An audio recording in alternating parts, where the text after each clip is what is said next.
بسم اللہ الرحمن الرحیم۔ ابو ہریرہ رضی اللہ تعالیٰ عنہ بیان کرتے ہیں، رسول اللہ صلی اللہ علیہ وسلم نے فرمایا، مجھے بتاؤ اگر تم میں سے کسی شخص کے گھر کے سامنے نہر ہو اور وہ ہر روز اس میں 5 مرتبہ غسل کرتا ہو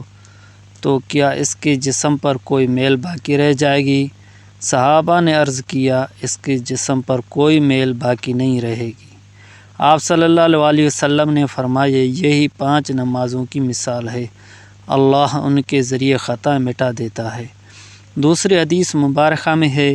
ابو درداء رضی اللہ تعالیٰ عنہ بیان کرتے ہیں، میرے خلیل نبی صلی اللہ علیہ وسلم نے مجھے وصیت فرمائی کہ اللہ کے ساتھ کسی کو شریک نہ بنانا،